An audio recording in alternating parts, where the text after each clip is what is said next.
എറണാകുളം ജില്ലയിലെ കൂത്താട്ടുകുളം നഗരസഭയിൽ ഇന്നലെ അരങ്ങേറിയിട്ടുള്ള നാടകീയ രംഗങ്ങൾ കേരളീയ സമൂഹം ഒരിക്കലും അംഗീകരിക്കപ്പെടുന്നതോ കേരളത്തിൻ്റെ രാഷ്ട്രീയ മുന്നേറ്റത്തിൽ ഒരിക്കലും ആവർത്തിക്കപ്പെടാൻ കഴിയുന്നതോ ഒന്നല്ല. എന്താണ് ഇന്നലെ കൂത്താട്ടുകുളം നഗരസഭയുമായി ബന്ധപ്പെട്ട് കേരളം മുഴുവനും ചർച്ച ചെയ്യപ്പെട്ട വിഷയം? ഒരു ജനപ്രതിനിധിയെ ആ ജനപ്രതിനിധി നഗരസഭയുടെ യോഗത്തിലേക്ക് പങ്കെടുക്കാൻ വേണ്ടി വരുന്നു.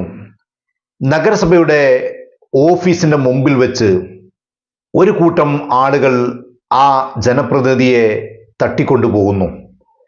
ആ തട്ടിക്കൊണ്ടുപോകുന്ന സമയത്ത് കേരളത്തിൻ്റെ പോലീസ് അതിന് ചുറ്റും നിൽക്കുന്ന ഒരു രംഗമുണ്ട്.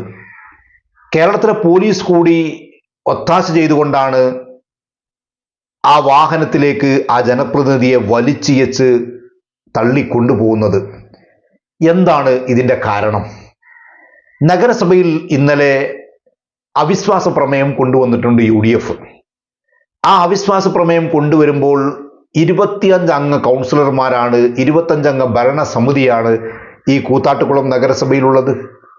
അതിൽ 13 പേർ LDFന്റെ പക്ഷത്താണ്, 11 പേർ UDFന്റെ പക്ഷത്തും, ഒരാൾ സ്വതന്ത്രനുമാണ്.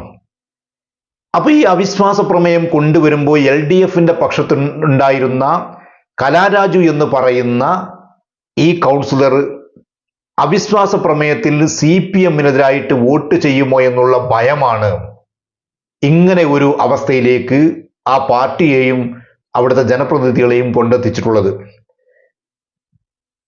അങ്ങനെയുള്ള ഒരു രാഷ്ട്രീയ സാഹചര്യത്തിൽ എങ്ങനെയാണ് ഒരു വനിതാ മെമ്പറെ തട്ടിക്കൊണ്ടുപോവുക?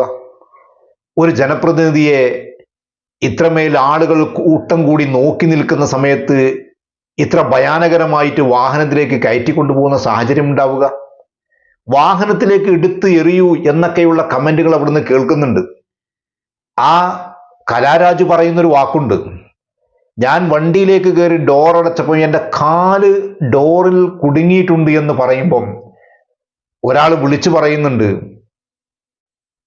കാല് പാർട്ടി ഓഫീസിലെത്തിയിട്ട് വെട്ടിയെടുത്തു തരാമെന്ന് വരെ പറയുന്നുണ്ട്. അപ്പൊ എത്രമേൽ നീചമാണ്, എത്രമേൽ ഭയാനകരമായിട്ടാണ് ആ ഒരു ജനപ്രതിനിധിയെ തട്ടിക്കൊണ്ടുപോയത്.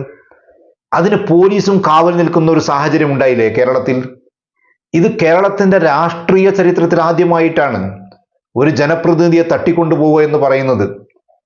എന്നിട്ട് തട്ടിക്കൊണ്ടുപോയതിനു ശേഷം രാവിലെ വീട്ടിൽ നിന്നിറങ്ങിയ കലാരാജു മക്കളോട് നഗരസഭാ കൗൺസിലിന്റെ യോഗത്തിൽ പങ്കെടുക്കാൻ വേണ്ടിയാണെന്ന് പറഞ്ഞു പോന്ന ഒരമ്മ, ആ അമ്മയെ കാണാത്തതിന്റെ പേരിൽ മക്കൾ പോയിട്ട് പരാതി കൊടുക്കുകയാണ്.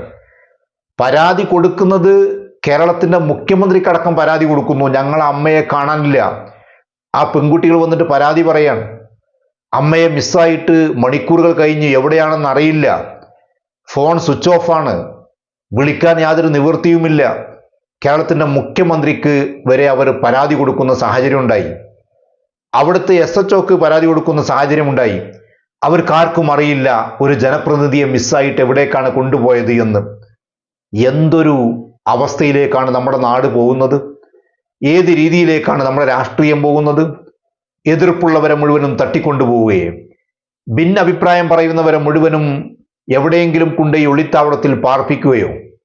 ഇതിന്റെ ഏറ്റവും വലിയ രസം, മുഖ്യമന്ത്രിക്ക് പരാതി കൊടുക്കുമ്പോൾ മുഖ്യമന്ത്രിയുടെ പാർട്ടിയുടെ ഓഫീസിനകത്താണ് ഈ മെമ്പറെ തട്ടിക്കൊണ്ടുപോയി ഇരുത്തിയത് എന്ന് പറയുമ്പം എന്തൊരു രാഷ്ട്രീയ പാപ്പരത്തമാണ് കേരളത്തിലെ CPM അടക്കമുള്ള രാഷ്ട്രീയ പാർട്ടികൾ കൊണ്ടു നടക്കുന്നത്.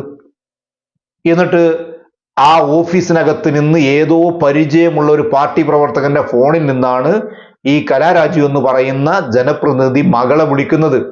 എന്നിട്ട് വിളിച്ചിട്ട് എന്താ പറയുന്നത്?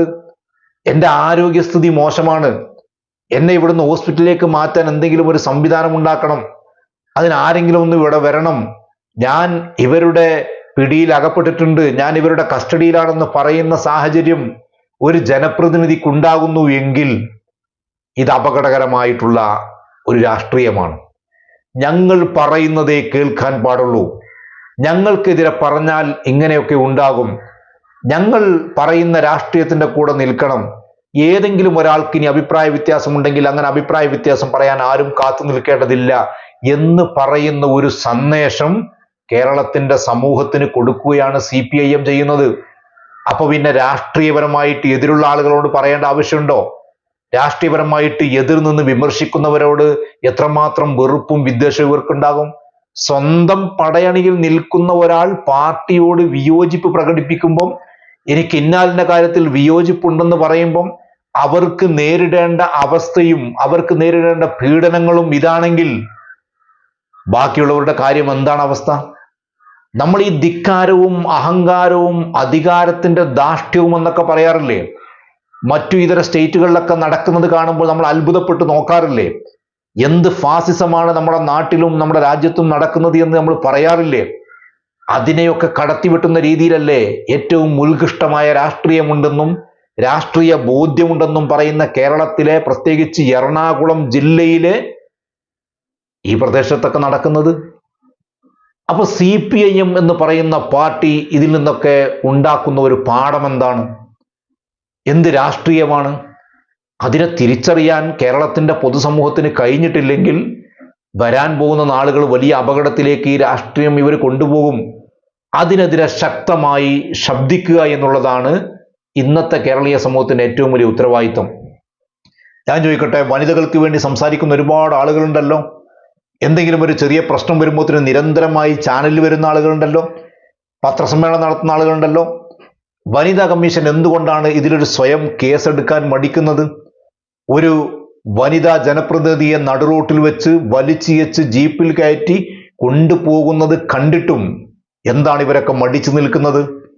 ആ മടിച്ചു നിൽക്കലാണ് രാഷ്ട്രീയ അടിമത്തം എന്ന് പറയുന്നത്. ആ മടിച്ചു നിൽക്കലാണ് രാഷ്ട്രീയ പാപ്പരത്വം എന്ന് പറയുന്നത്. അതിനെതിരെയാണ് ശബ്ദമുയർത്തേണ്ടത്. എറണാകുളം കൂത്താട്ടുകുളം നഗരസഭ നമുക്ക് ഇന്നൊരു പാഠമാണെങ്കിൽ അത് നാളെയും ആവർത്തിക്കാതിരിക്കണമെങ്കിൽ അതിശക്തമായിട്ടുള്ള ജനകീയ ജനാധിപത്യ പോരാട്ടങ്ങൾ കേരളത്തിൽ അനിവാര്യമായി വന്നിരിക്കുന്നു എന്നുള്ളതാണ് ഇന്നലെ കൂത്താട്ടുകുളത്ത് നിന്ന് നമുക്ക് ലഭിക്കുന്ന പാഠങ്ങൾ.